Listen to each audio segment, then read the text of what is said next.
Welcome to Paranormal the New Normal.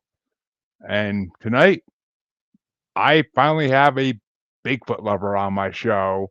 So I am extremely excited because I've been waiting for an episode like this for a while. So my guest tonight is Mike Familant, and he is the producer and lead investigator of In the Shadow of the Big Red Eye, which I love that name. That name is so unique. When I saw that, I was like, "Ooh, that's an interesting one." I Nice, yeah. How you doing tonight, Mike? Good. Hey, thanks for having me. I super appreciate being on here. Oh, it's my pleasure, 100%. I mean, I was very happy to find you and to be able to bring you on the show because honestly, it's kind of hard to find people who can talk about Bigfoot. It really is, and actually have some experience with it. But so I was happy to have you on, and Yeah, no, it's cool. as always, I So always let my go ahead. yeah, so in the shadow of Big Red Eye, that's my show, and as you kind of alluded before, the name of it, that in the shadow of Big Red Eye is Big Red Eye is Sussex County, New Jersey's Bigfoot, and that's where I'm from. You know how like Florida has like the skunk ape, and Ohio has the grass man. Well, Sussex County, New Jersey has Big Red Eye. And it was back in 1972. A state park ranger went on record and said he saw two pairs of glowing red eyes. And since then, it's been seen all over North America. So it's kind of our little claim to fame there, if you will. Interesting. Of all the things I heard about Bigfoot in New Jersey before, I never heard of it being called the Big Red Eye, which Hmm. I love learning. I love learning new things. So that's definitely that's a cool Bigfoot to me. It sounds like. I mean, that's almost like a. I would almost think like a Bigfoot with like a demonic type way to it almost, but I'm sure Yeah. it's not that. I'm sure it's not really that type of mix. But so what got you into the paranormal? Um, yeah, I am not. I can't say I'm super into paranormal. I'm more into the Bigfoot aspect of things. I have gone on one ghost hunt in the past, which was really freaky. We had the SLS camera, and we saw something on it, which was really weird. I don't know. I still can't wrap my brain around it. Um, but like I said, I'm more into the Bigfoot thing, and a lot of people think, well, some people feel that Bigfoot could be related to paranormal. It has a paranormal aspect to it. I don't think so. I think Bigfoot is a biological creature, and I think that it's kind of just up there with like the bear and the chipmunks and the eagles and things like that. Well, yeah, I mean, as I was telling a guest last night, I always think of Bigfoot as a physical creature. I mean, I've had people on the show before who try to say, "Oh, Bigfoot is ultra dimensional," or wrong word, ultra terrestrial, which means interdimensional. I'm like, I don't see that. I just can't see that being the case for Bigfoot. Some other cryptids, maybe, but Bigfoot seems to be skin and bone, and he seems to be living here on Earth for the last 10,000 years. Who knows? I mean, but Well, it's just like I said, there are some people though that really firmly believe that Bigfoot and paranormal are two of the same things. I can't get on board with it just because of the simple fact that the evidence that I've found about Bigfoot is just it proves to me and shows me that it's a physical being. That's all. I mean, nothing has. I've challenged people please show me some evidence of change my mind, and nobody has been able to do that. So nobody's taken me up on the offer. So I don't know. But yeah, I think skin and bones, flesh and blood type of thing. Absolutely.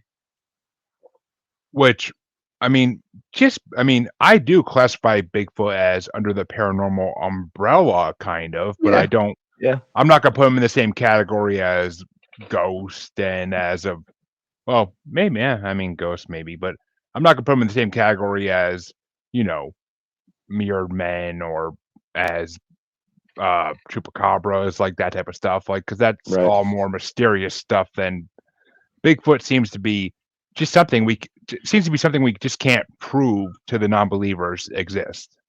Yeah, that's a good way to put it. Yeah. You can't prove that something doesn't exist.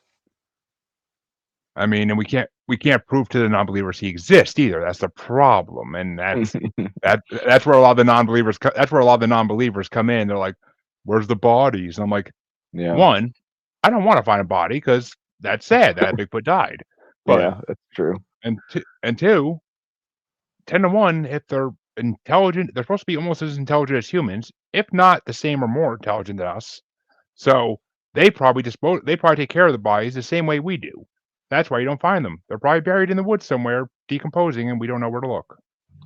Yeah, yeah. I don't know if they were, if you'd say per se buried or not. I don't think the population doesn't justify enough that we wouldn't find their bones. I challenge hunters and stuff. I say, hey, you've been in the woods for 40, 50 years, your entire life. Have you ever came across a bear skeleton? And they're overwhelmingly, a light goes off in their head and says, holy crap, no, I haven't. I mean, I'm from like I said, Sussex County, New Jersey, which has the highest density of black bear population east of the Mississippi, and I could count on two hands the number of times that I've seen black bear when I'm out hiking. So it's not that they're not here; it's just that they're well aware of when humans are out in the woods and they stay far away from us. And I think Bigfoot are the exact same. I think Bigfoot and bear are extremely, extremely similar. They have extremely similar characteristics. I would agree with that. I mean, because I've always said Bigfoot. We if they did exist for as long as we think they did, if you go with the Gigantopithecus theory, that's what they wore, that's where they came from, which would mean they've been around since we were cavemen. And if we were killing them back then, they'd be smart enough to learn eventually. Stay away from these guys. They try to kill me. We're gonna go Yeah, this way now. Bye. yeah. And I think that some people ask like, well, why don't they hurt? Why haven't they, do they kill anybody? And I think that it's a very good question, but I think that instinctually they know that if they do something to humans, bad things are going to happen. Then the humans are going to come look for them. Somehow, I think that they're smart enough to comprehend that. Well, I mean, and who's to technically say they haven't? I mean, if you look at the missing 411 They're very true. people, I mean, who says that at least one of those cases couldn't be a Bigfoot that someone went into his territory and whoops, sorry, I'm in your territory. You're in my territory, so now you're gone. Yeah, Or I or mean, yep, not or that the they case. killed anybody in these or- situations, but Yeah, but even just having encounters with these things, like especially the children's encounters, it's like who knows? We were reading some the other day, and the child was found like 12 miles away from his initial lost point, which is like for a 2-year-old is like out of this world crazy. So I don't know. It's kind of it's really interesting to actually read some of the stories. That's the first time I was able to get my hands on the book to read some of the stories. So it was pretty cool. yeah, which there have been other stories as well of where a child gets found days later and he says like they ask him like what happened. He's like, "Oh, the big hairy man protected me." Yeah, And everybody's just like, "Big hairy man?" And I mean, yeah, of course, anybody that's into paranormal or Bigfoot automatically assumes that means a Bigfoot, but it's right. everybody else is like questioning it, like who?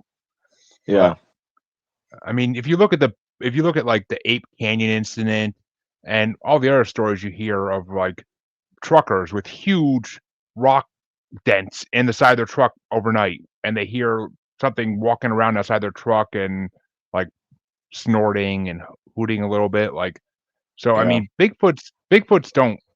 I think they're just like any mammal in the wild. They don't mean to harm humans. They're not out there just looking to kill humans, but if you go right. in their territory or if they feel threatened in any way, especially if they have a young Bigfoot with them, Yeah. then they might try to protect themselves. I mean, I would expect nothing less from any animal. Yeah, my first encounter, what got me into Bigfooting initially was we had rocks thrown at us, and the Bigfoot could have easily hit us, not like no question about it. But they were like they landed 5 to 10 feet away from us, So, I mean, and they were, like I said, if it wanted to come a little closer, I think that aim was perfect, but it was so far away. It had to be. We measured the next day, and it was over 100 yards that the rocks came from. They were fist-sized rocks, and then the last one that came after my friend threw a rock back at it was a laptop-sized boulder came out of the trees and landed next to us. So I think in that situation, we got a little too close to a Bigfoot's family, and they were trying to get us out of the area, and it almost worked. If we weren't out there looking for Bigfoot, we would have been gone. Yeah, I mean, and kudos to your friend for actually having the balls to throw a rock back. I definitely I know. wouldn't. Yeah. I'd be hightailing it out of there in a second. That was But me. And not for nothing, that was my first ever camping experience too. So I oh, was, growing up, I was an indoor only child, which is one of the reasons why I made the show is to kind of entice people to get outside and into nature. Because I was always an inside kid growing up, and now that I've gotten into bigfooting, I'm outside going hiking, fishing, backpacking, doing survival stuff. Like it's I think it's important, especially nowadays, to get kids and families outside and less connected. same. I mean, I grew up. Well, I mean, I was an indoor kid for the most part, but we spent every day outside, but it was in the Mm. suburbs. It wasn't in the woods, and I never went camping until I met my now wife, and she made me take her and the kids camping, and I'm like, and I bitched and moaned the whole way. I didn't want to go. I didn't want to sleep on the ground. I'm freaking good on that, and I ended up going camping twice basically since that. Once since then, I went camping twice and never saw any. I mean, we heard things walking around outside in the woods at night, but we never saw anything, and I never thought for a second it might be a Bigfoot because I mean, where we were wasn't really. I mean, it could be Bigfoot territory technically, I guess. It was near the Yeah, Bridgewater Triangle, so yeah, they are yeah. big There near you go. they are big in that area. So, Yeah. I mean, well, what is there any other experiences you had with Bigfoot before I Oh go on? yeah. Um, so let's see. So after the rock incident, we had the second incident or the second experience that I had was in Colt Creek State Park in Florida. And the first incident happened in North Florida, kind of by the Georgia line. This is in Central Florida, kind of by Ocala-ish. And we were in the Green Swamp, it's called, and we saw two pairs of eyes, and one was like fire engine red, kind of orangey in the middle, and the other was like aqua blue, like kind of the same color as my cup here. Um, and it was very strange. One set of eyes turned and looked at the other one, turned and looked back at us, and then it blinked, and then we were out of there. It was me and my same friend Jimmy. He's he's with me. He's a trooper. Uh, but we saw them, and we thought initially it was humans, but we didn't realize that humans don't have eye shine. We were very new to the whole Bigfoot thing. So when we went back out there to measure the next day, we saw that they were like 7.5 foot tall, and it's just really strange. Like you can't. The only thing that I could have thought it could be is two hovering owls next to each other, but that's so out of the question. It's just ridiculous. Yeah, owl. Uh, As far as I know, owls don't really like hang out together. Like they're pretty yeah, lonely creatures. So yeah, yeah.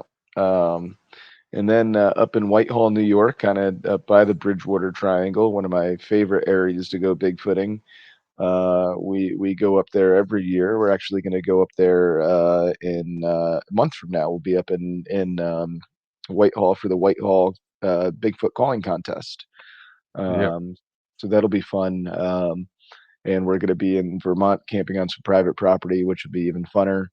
Um, but we got surrounded in Whitehall, and there had to be three Bigfoot that were like 20 yards from us, and it was so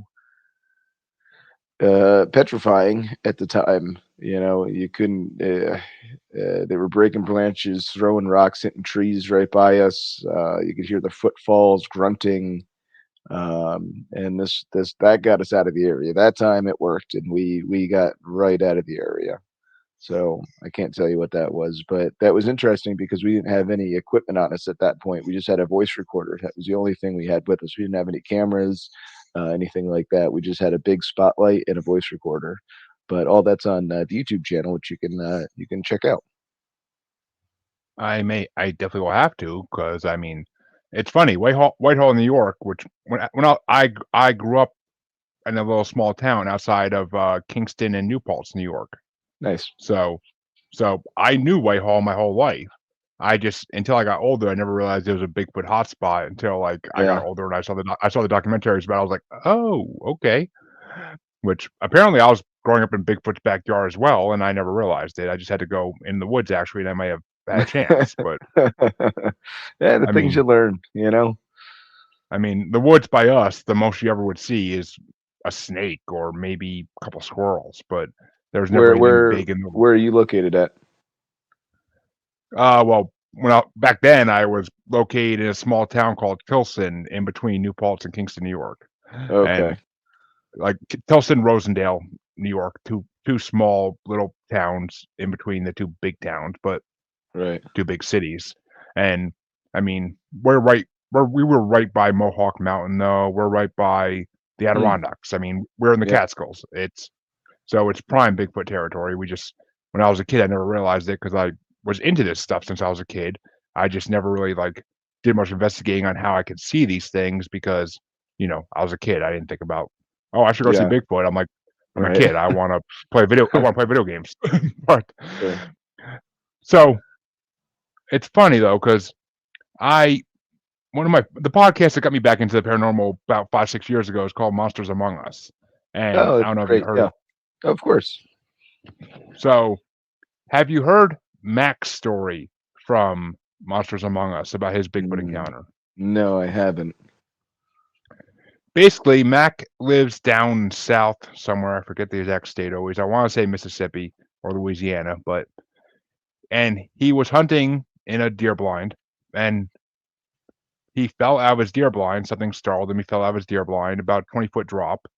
And according to him, I mean, so he broke his back basically falling from that. And according to him, next thing he knew, there was something picking him up. And when he saw it, it was a Bigfoot, or at least what he describes as a Bigfoot. And it started to try to nurture him and feed him from her breast, basically. So he had a Bigfoot pick him up and try to breastfeed Wow. him, and he said it was the worst tasting thing he ever tasted in his life when she Oh actually man. got him to do it. And the whole time that the female is doing that, he says he hears a male behind him where he can't see in the woods, just like grunting and hollering at the female, like, "Come on, we gotta go. We gotta go. We can't be around the Yeah. human this long." Hmm. But it's funny because when his family found him later that night, finally, because he didn't come home, so they went looking. And when they found him, he went to the doctors, hospitals, everything after that, and his back healed faster than any doctor ever thought it should, Hmm. which made him think, like, is there possibly medicinal properties to a Bigfoot's breast milk? Like, do they have Hmm. something about them that we don't as humans?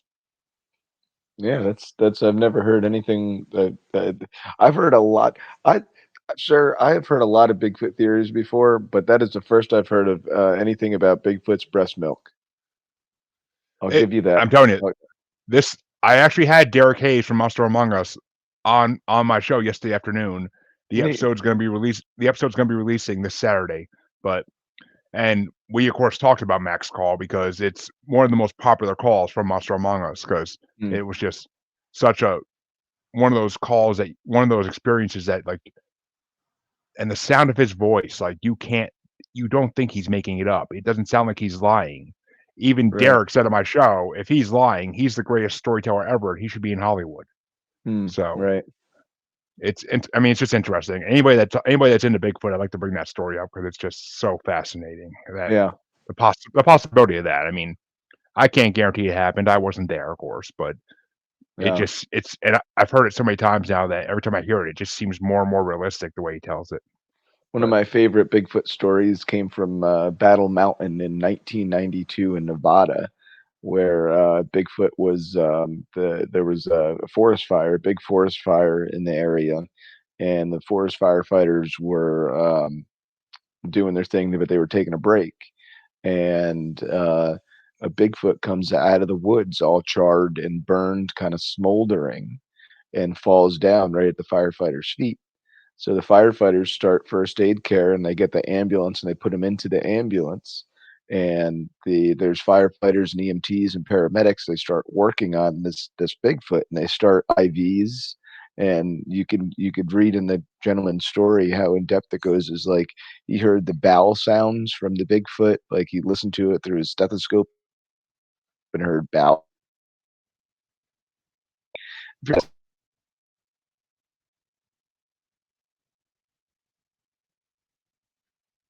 you froze on me there, I think.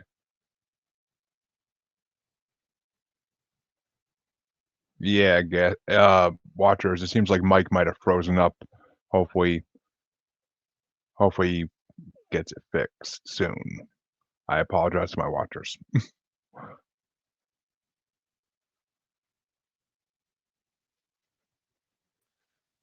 Oh, there we go. Back here. There you go. Sorry about Yeah. that. Where did we leave off? Bowel sounds. That's where he left Oh, off. so yeah, so then the military came in. I guess they called whoever, and the military came in, and they convoyed away the ambulance, and never to be seen nor heard from again. The military or whoever swore all the firefighters there to secrecy, and this guy since got out of the military and wrote about the story. Which I don't know. I think um, a story is a story is a story, but that's a pretty cool story. I mean, I can believe it because I truly believe the military and the government know things about Bigfoot that they're not telling everybody else. I Yeah. mean, if you, because small town monsters went to the Olympic project in Washington where they found multiple supposed Bigfoot nests, like in the Olympic project area. Because I mean, regular civilians are not allowed in this area. You have to get permission from the people who run the Olympic project to go into it. Hmm. And in one of their Bigfoot uh, documentaries, they went there and they filmed it. And I mean, I had Mark Matsky on here a month or two ago talking about it, and like he said, it's one of the most beautiful sights you'll ever see is to Hmm. see that Bigfoot nest and just know, like, you get a little bit of confirmation then that something you always believed is true is really true. Because nothing Yeah. else, no other animal would make a habitat like that. No other animal would make something that big. Sure. Yeah, that's cool. That's kind of the confirmation that I'm looking for, I believe, is I want to know what threw rocks at me from in the woods. So a lot of people ask, well, what are you going to do when you find them? And I say, I don't know because like to be honest, I'm going to accomplish my goal of what I set out to do, and that's to find Bigfoot or to find what threw rocks at me. So is that gonna put me on like a rampage to like let's learn more about these things, or am I gonna be like, I'm done? I have no idea. No, I'd have to say if I ever found definitive proof of Bigfoot and I knew for 100% they existed without deny, when no one could deny the fact that they existed at that point, I would try to communicate with them. I would teach Mm, myself sign language fully and try to communicate with them in some form of sign language. I mean, I feel like that would be the next step because yeah. imagine, I don't know. But then again, I don't want people to find them because humans are not the greatest race ever, and we tend to destroy everything we find. So Yeah.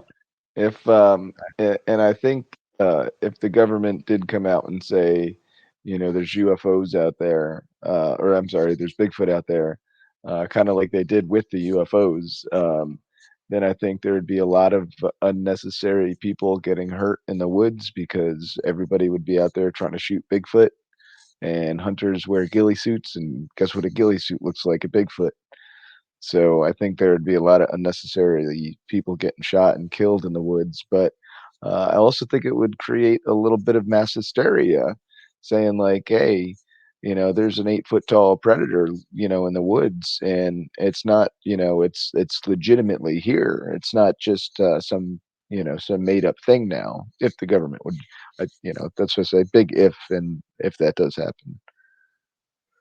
Yeah, which I mean, the only reason that the government admitting UFOs wasn't as big a thing as it should have been is because one, COVID was going on at the same time, and then two, I mean, people pretty much a majority of people in the world accept that aliens exist for a long time now because there are so many people that have seen UFOs that they can't. Most people can't deny it. They can't deny the fact that we're not alone in this universe. We can't be. It's just scientifically improbable that we're alone in this universe, or at least to Right. my Yeah. reckon, No. at least to my Absolutely.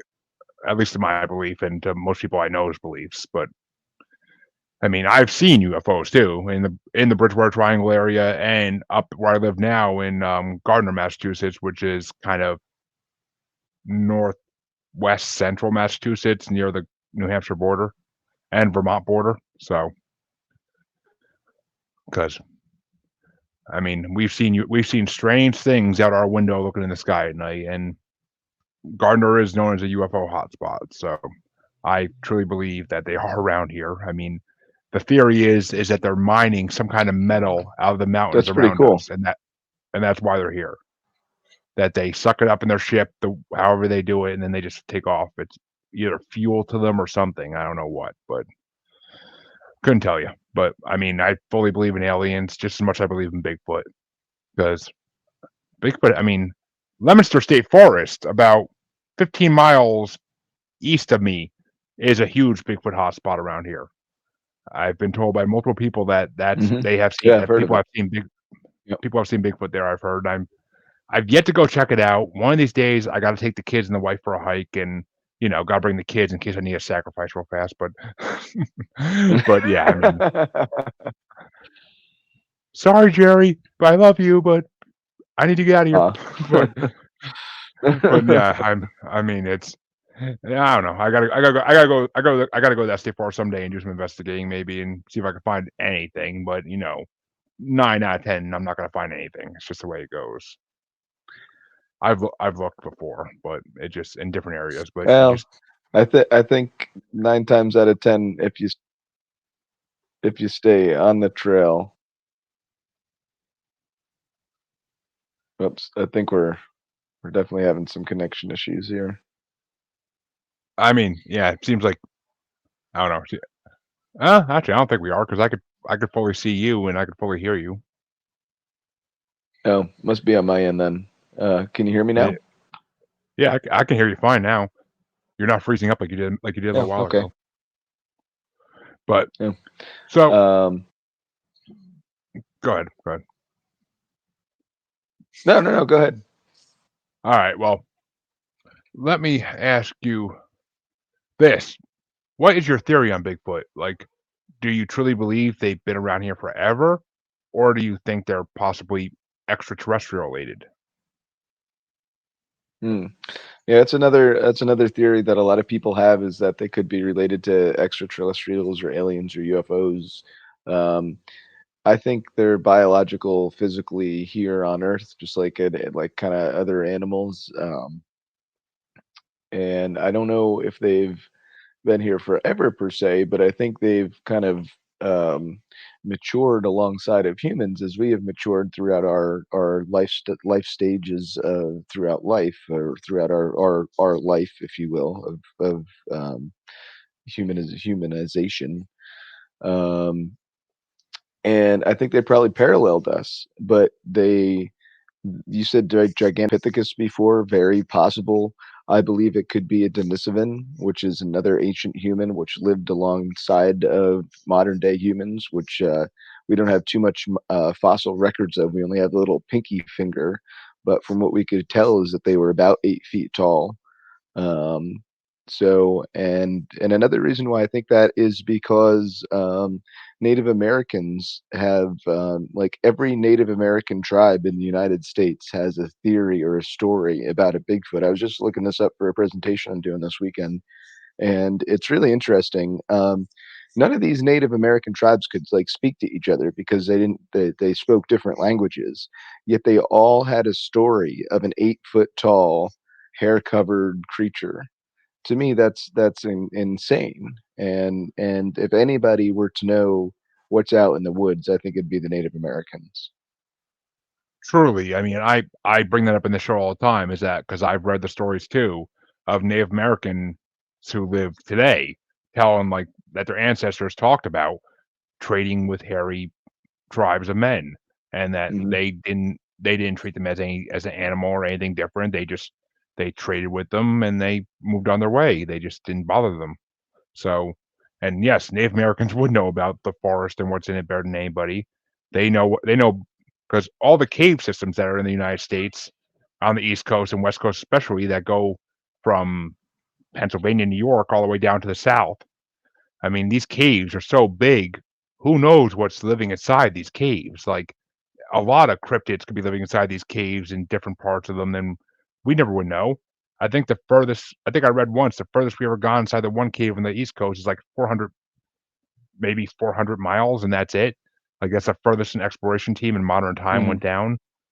I mean, Native Americans supposedly went through these caves all the way from one end to the other because it was a ritual of theirs to do like once a year or something like that. Like when they were, I think it was like they would start in the north in like the end of summer and go down to the south for the winter. But I Oh, believe that's what I read yeah, at least. right. But they considered it like a spiritual journey to go through these caves and survive the trek. So who knows Yeah, what's in these yeah. caves? I mean, it. Well, that's true. I think caves could have a definitely. I think they could have means of a great temporary shelter. However, I don't think. So when I hear people say they live in caves, I would assume people would are saying that uh, they live in caves most of their life, and they're like terrestrial, like lower under terrestrial people, cave people. No, I And I don't think don't, that. yeah, I don't think that at all. I think they use them for great overnight structures to keep warm in and to keep out of the elements. But I think a lot of the cave systems around, especially on the East Coast, are, people say they're not explored, but they're popular. There's caves in New Jersey that are extremely popular up in Northwest New Jersey up here, and uh, it's definitely not an area for a Bigfoot to go into. But we also have mines and stuff up here which are closed off, which would make great shelters too. I don't know. It's just it's definitely possible that I think the cave system is pretty cool. I've always wanted to go and see the Mammoth Cave system in Kentucky. Yes, yeah, that's always been kind of on my list of places I'd love to go because I never been to Kentucky at all. I don't believe I may have when I was younger, but I'm not Yeah, sure. Kentucky's beautiful. I've been to the Red River Gorge and Daniel Boone National Forest. We actually heard tree knocks there. It was really cool. That turned out to be a really cool episode. Yeah, I mean, there's so many places in the United States I'd love to visit. I mean, and the world in general. I mean, I would love to go to Australia and like try to hear a yowie at night Hmm. because Yeah, I mean, that's Sasquatch's cousin, which is another reason when people say that they can't believe in Bigfoot. I'm like, there's a version of Bigfoot in basically every civilized country in the world. Like it's just the way it hmm. is. Like there's different You versions. have the Yaren in China. The you have the uh, man, Orang Pendek. yet the Rangpednek, the Yeti, there's one in Sumatra, the orang pendeks in Sumatra, yeah, and then you have the Yowie, absolutely. Um, and they're all, I think, like you said, I think they're all cousins. Yeah, I mean, they're all related, just same as all humans are related in some form. We're just same as us though. They all look different from each other because they evolved in different parts of the world and they had to evolve to that part of the world. But 100%. and I mean, Yowie seem to be a little more dangerous than Sasquatches though, from the stories I've heard of Australians talking about it. They seem to attack a lot more if you're in their territory, but I don't know what to think of that.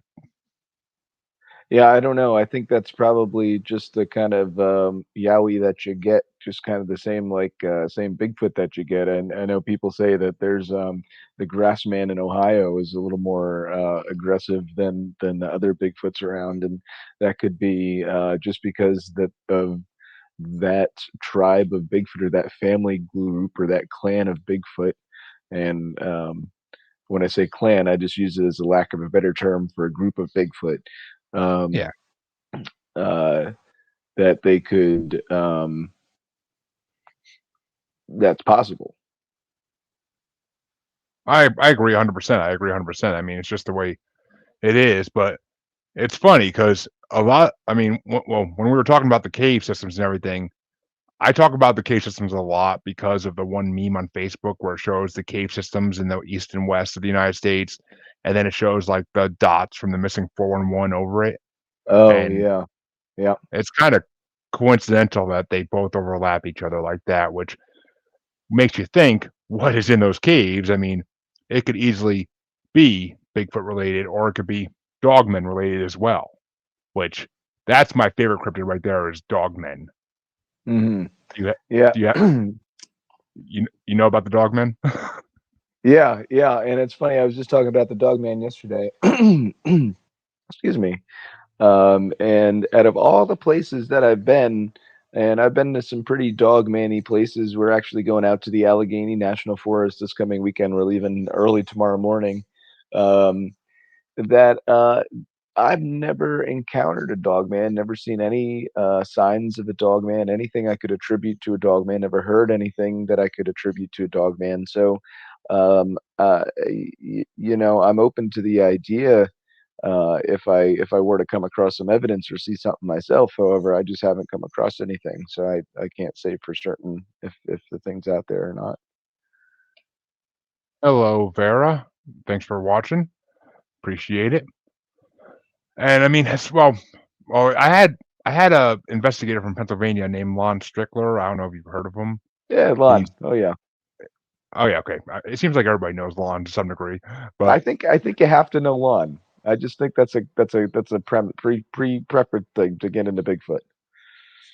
well, Lon, of course, is from Pennsylvania, so he has a lot of reports of dogmen around Pennsylvania mines, Hmm. which I don't know. I mean, that may be where they hide out, like at night, or when they want to get away from people. That may be where they hide out. But and dogmen, I love because I was introduced to a website called North American Dogmen Project, and Yeah. they have a map on their homepage of all these different sightings people reported of dogmen across the United States, and the amount of red dots on this map, even if 80% of them are lies, straight up lies by people, the 20% remaining is still enough to make me avoid the woods. Like it's just it's terrifying to think about because I mean, yes, that's where the idea of werewolves came from, I believe, is dogmen. I think they've existed like Bigfoot since we were cavemen, and they just spread out further away from us because we probably were killing them when we Hmm. could. Yeah. And I mean, because I also think that's why the Egyptians worshipped Anubis and why the Aztecs had their own version of a dog man god. Like I think that's why Hmm. because these things existed and people saw them, especially back then. But I think now, like Bigfoot, they're intelligent enough to stay away from humans unless humans intrude on them, which they can't prevent. Yeah.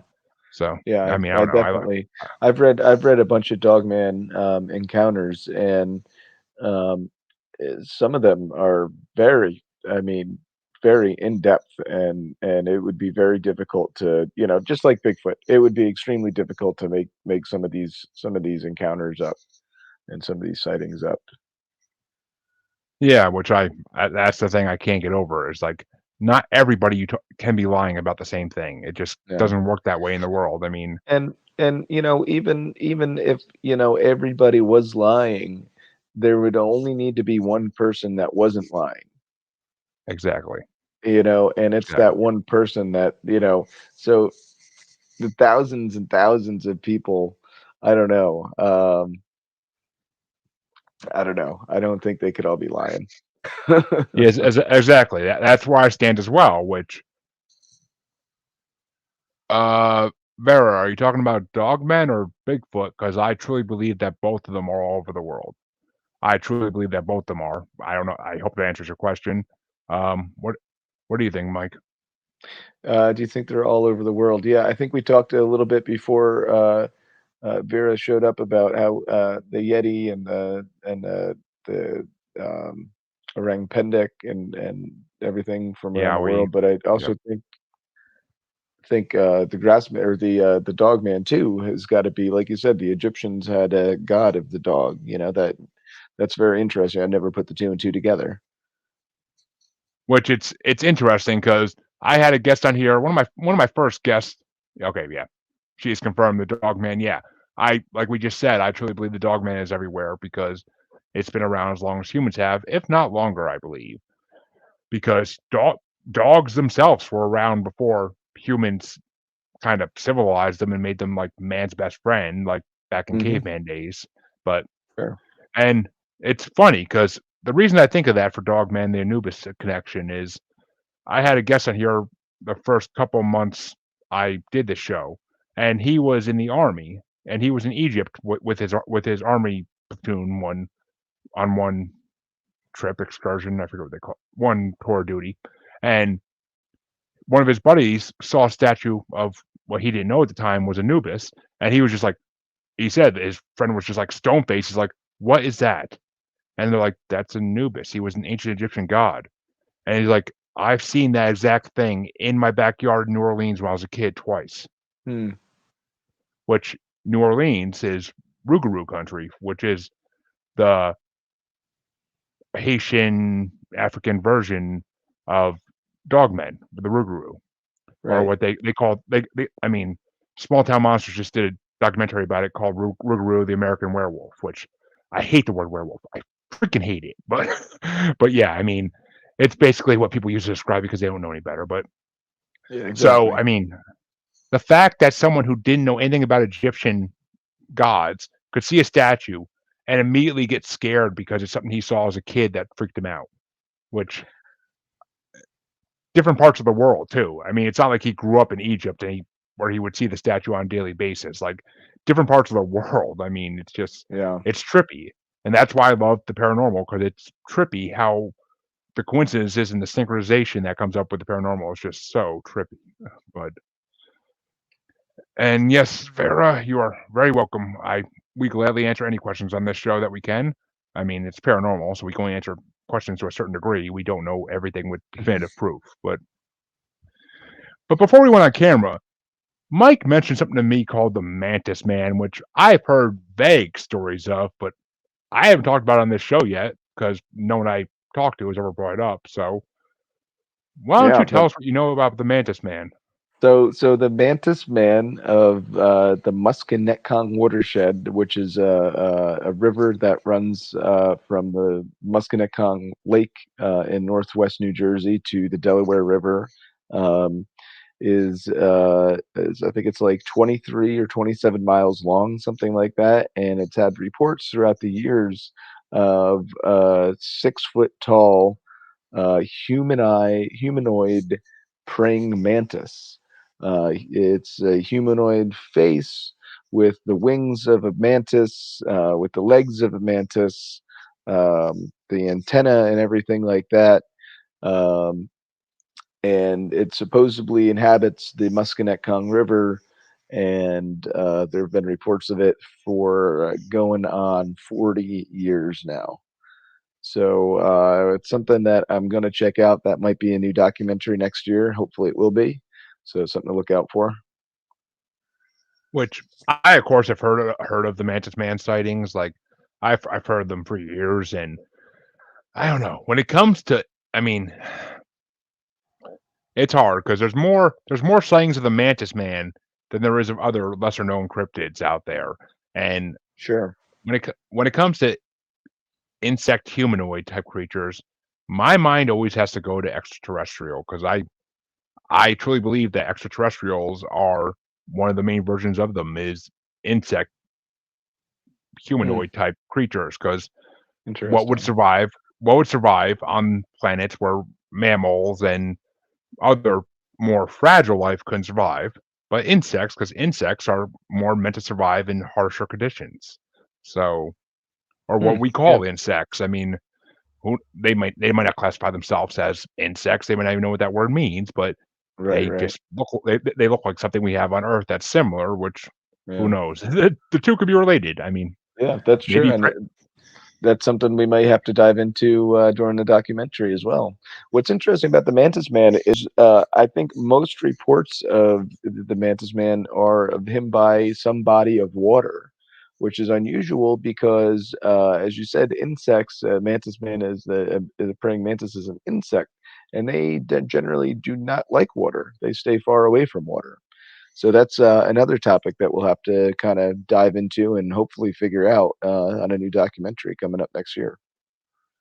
yeah. Which I mean, and when I say lesser known cryptids for my listeners, like on my other podcast, my paranormal discussion podcast, Global Strangeness, we just did an episode a couple weeks ago on the Loveland Frogman and the Skateboard Swamp Lizard Man, Cool. which I we just did an episode on them, and there's not many. There was like that one batch of sightings for both, and then I know the Loveland Frogman has been seen since once in a while, but they're lesser known cryptids that are.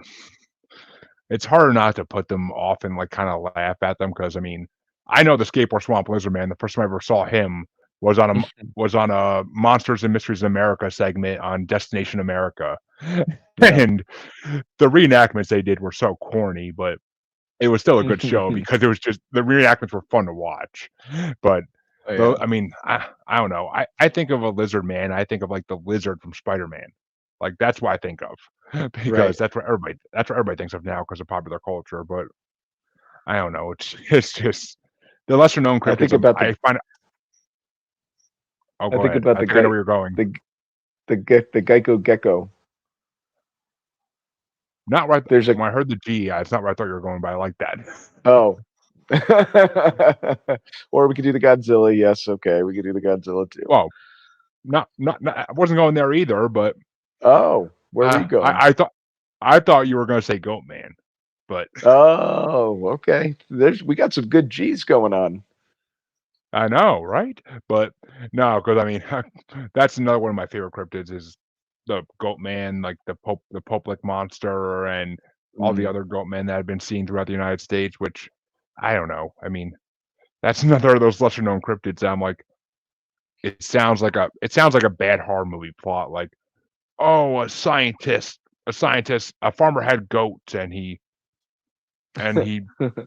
I don't know. Like, there's always like some kind of like mad scientist like idea behind like how these things came to exist. Like, and like he was a farmer with goats, and he came back to life as half goat man, and it's like come on, you're trying to make it realistic. I mean, but yet goat men do go back to mythology because of satyrs in ancient Greece, which I don't know. That's where goat men hit reality for me. Is if they were talking about half goat, half man creatures back in ancient Greece, what if they did exist? I mean, ancient Greece had a lot. The ancient cultures had a lot of paranormal topics almost. Hmm. I Yeah, mean, that's true. I've not delved into that, but on Ancient Aliens, I've heard that topic discussed before. yeah, which I don't know, but a mantis man I can believe in. I mean, there's a lot of weird creatures out there that I don't think we discovered them yet. Because as much as we Mhm. destroy forests to build civilization, there still is plenty of forest out there that no one really has spent much time in. I mean, not so much in some parts of North America, yes, in like the mountain ranges, but in other parts of the world, there's a lot of jungles we haven't even touched yet, Yeah. especially in South America and Africa, especially. But And you could take it the other way, and this is a case that I would love to start investigating. Is the Tasmanian tiger, which is a creature that we knew was alive, and we have fossil record of. We have video proof of it, and yes, has since gone extinct back in the 40s, I believe it was 40s or 60s, or I forget when. Um, and there have been sightings, obviously, still to this day of the Tasmanian tiger. So I would love to go on an expedition down there, and not only would it be absolutely beautiful, but to be part of that team to try to find evidence of that would be super cool too, I think. Yes, and I didn't they just announce like in the last year or two that they found another Tasmanian tiger that they thought they were extinct, but they found one more. Oh, I didn't hear that. I'm not sure about that. That might have been fake news. I mean, it's highly possible.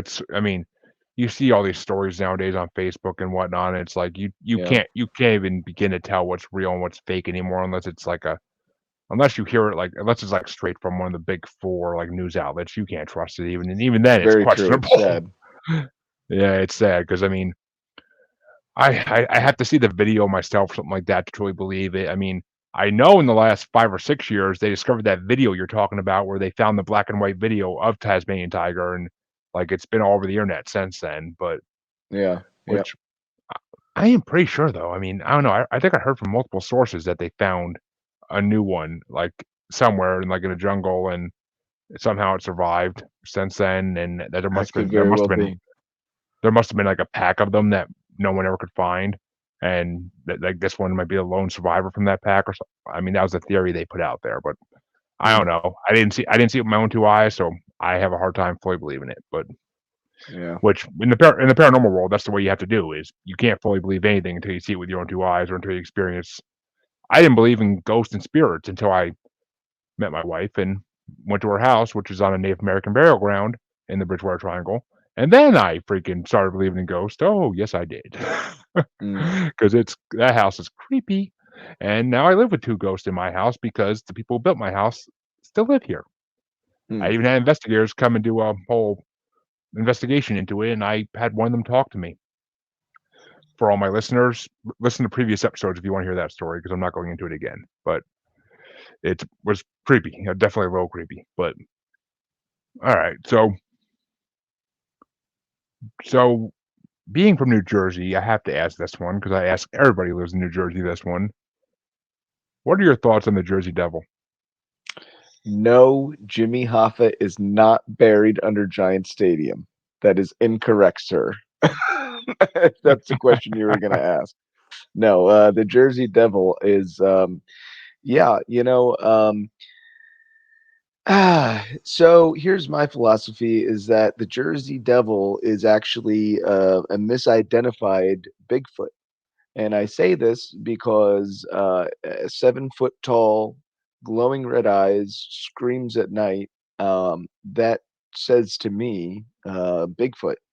Additionally, there have been no footprints found of the Jersey Devil, and so I don't know. I do have to be careful where I say that though, because I was down in the Pine Barrens a couple of years back, and I was explaining to a newspaper gentleman how an editor how I thought that the Jersey Devil was just a misidentified Bigfoot, and the story came out, and I actually got death threats about it.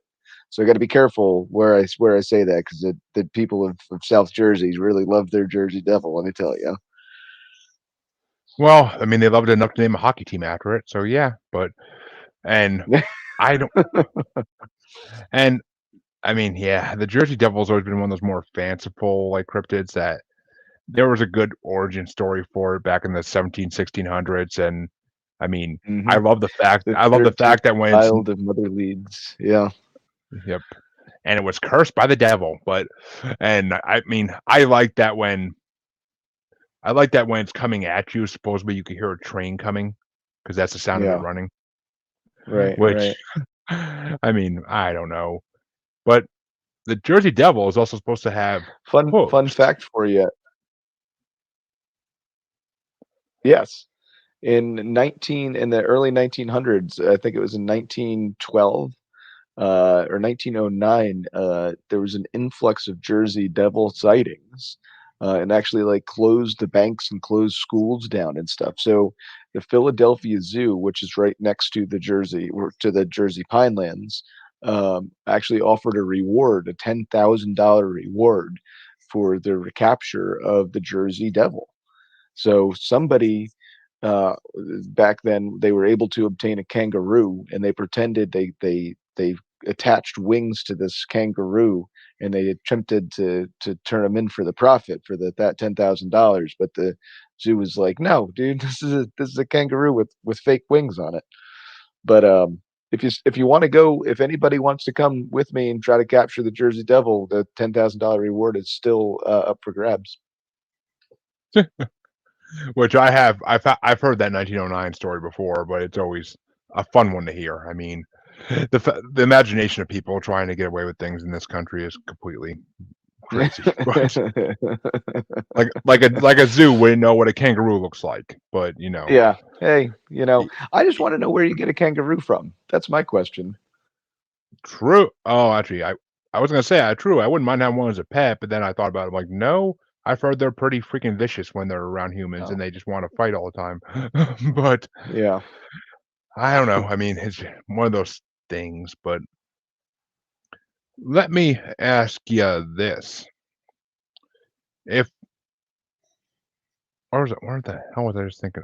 Oh yeah, well, being from New Jersey, I mean, I'm sure you do. You have any interest in water monsters such as Champ or Ogopogo?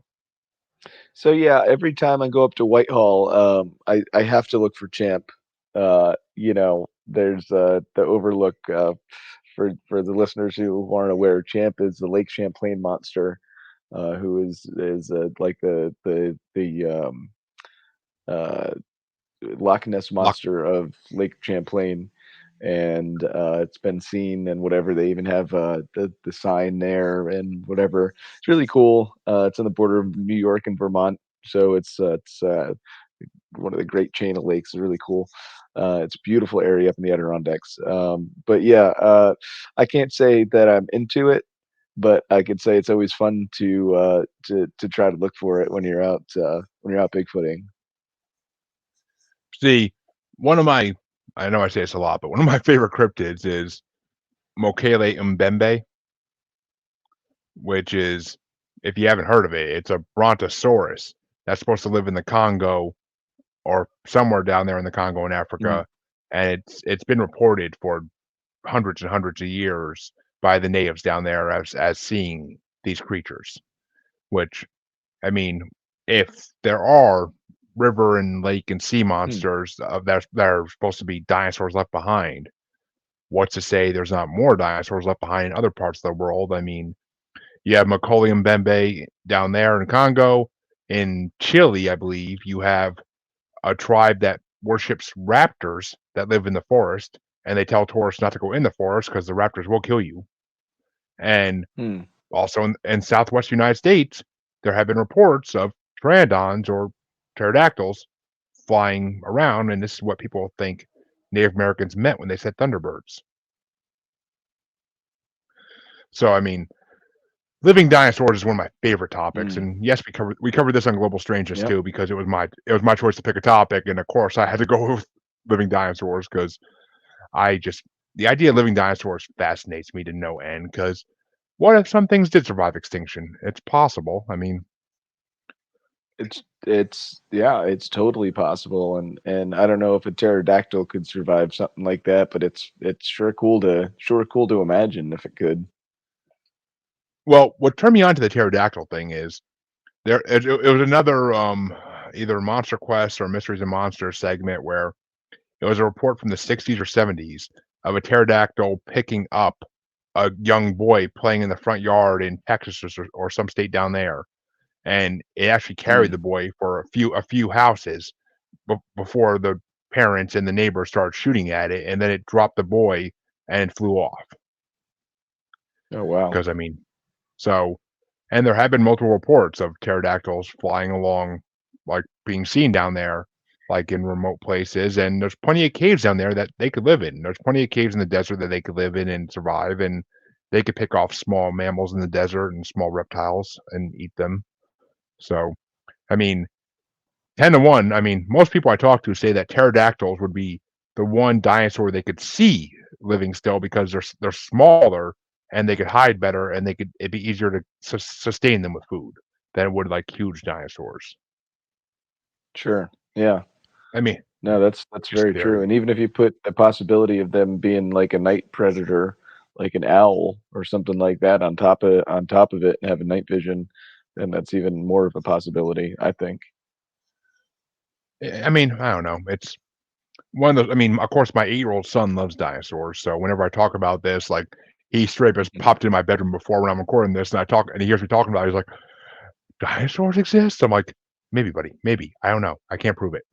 But yeah, I mean, he would love it, but I'm like, "Until you meet Aw. one."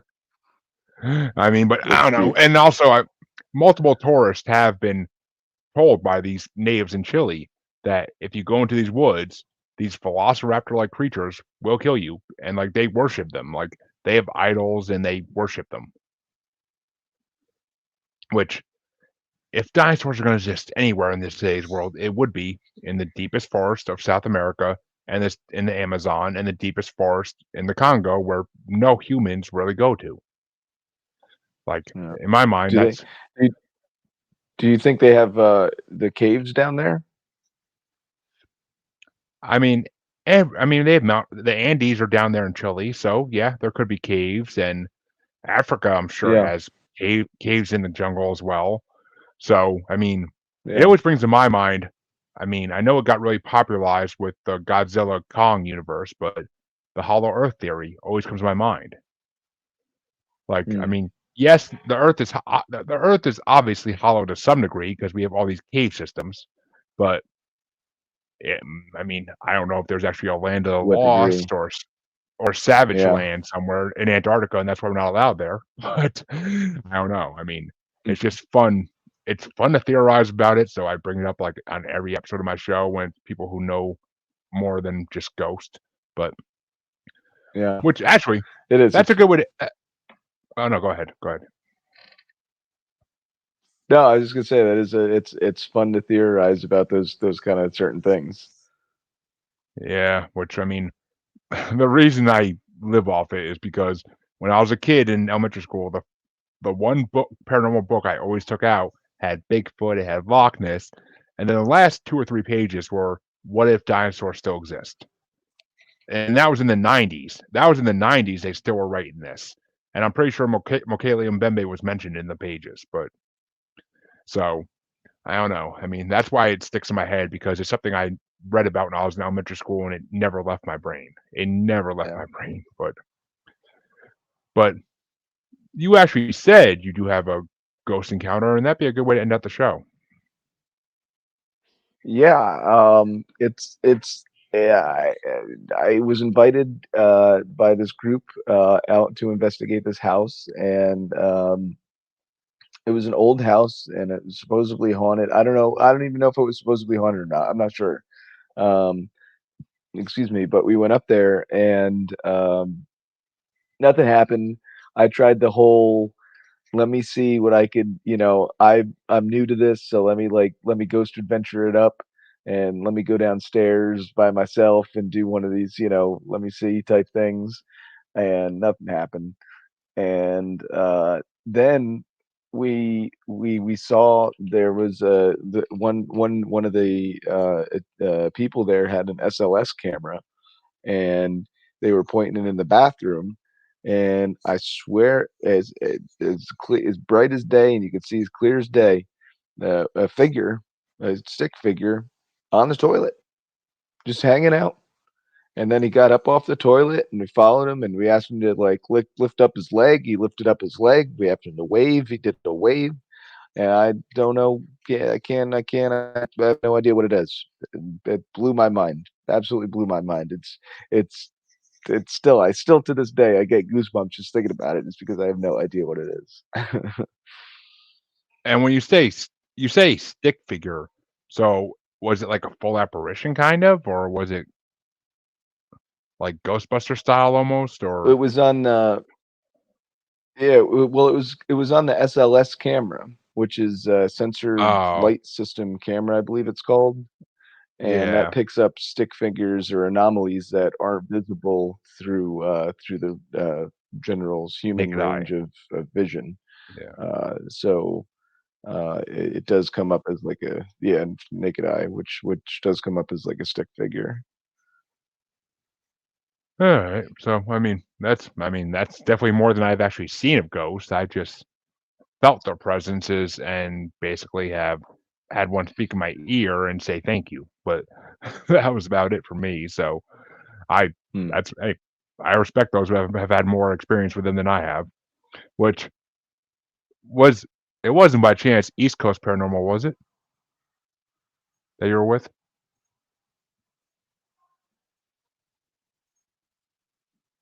Did you freeze on me? Or am I frozen? No, I'm here. Nope. Okay. Was it East Coast Paranormal that Are you we were with back? by chance? Or yeah, I'm here. Am I frozen? No, it was called the Lady Ghostbusters. Oh, I know them. That's Chris Summer, I want to say.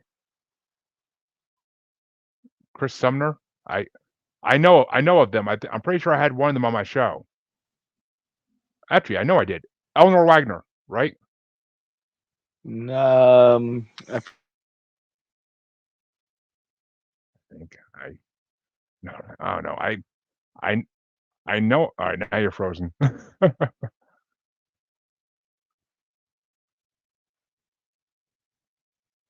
Sorry, folks. You must have a bad internet connection here. Always right at the end too. There you are. Okay, we're back. Yeah, sorry, my listeners and my watchers about that. That just tends to happen sometimes with the internet these days. Yeah, I had one of the Lady Ghostbusters on my show as one of the first Oh, episodes. I neat. it's not it's not Eleanor Wagner. Oh my god, it's gonna drive me nuts now once I look it up because I know I had It is one of them. Eleanor Wagner. Oh, it is her. Okay, Yeah, she's the head of it. okay, all right. Yeah. I thought so. She was one of my first guests in this show. Oh, neat. That's very cool. Yeah, she's a good friend of mine. Yeah, I've had her, and also from New Jersey area, I've had Christina Westervelt of East Coast Paranormal. No, I'm not sure I know her. Oh, they're wow. Okay. Well, I mean, I don't expect everybody to know everybody, but they Like I are said, pretty I'm not in big. And the paranormal. yeah, I know. But if you know Lady Ghostbusters, I could have. Putting things together here, but assuming things I shouldn't assume. But all right. Well, unless you got any other experiences or topics you want to talk about, I think that's a show. Oh, yeah. Hey, I appreciate you having me on. The show's called In the Shadow of Big Red Eye. If anybody wants to check it out, we're filming our sixth season. We're releasing our sixth season now, so that's going out every Sunday. And I just appreciate having me on. Oh, it's been my pleasure, and we've had a really fun conversation. And I got to talk Bigfoot with someone who's actually done Bigfoot investigating almost in a way. So it's a pleasure. It's a pleasure. And for all my listeners, you can find me on the Paranormal the New Normal / Maniacal Music Musings podcast group on Facebook. And you could always find me on Parapost on Facebook as well, where this streams to. And you could find me on Twitter and Instagram as @JuggaloBastard. And until next time, I'll thank Mike for coming on and giving us an entertaining show. And I will catch you guys tomorrow. I will be streaming with the Ghost Helper, and I can't wait to talk to her either. So it'll be another fun show for you guys to watch.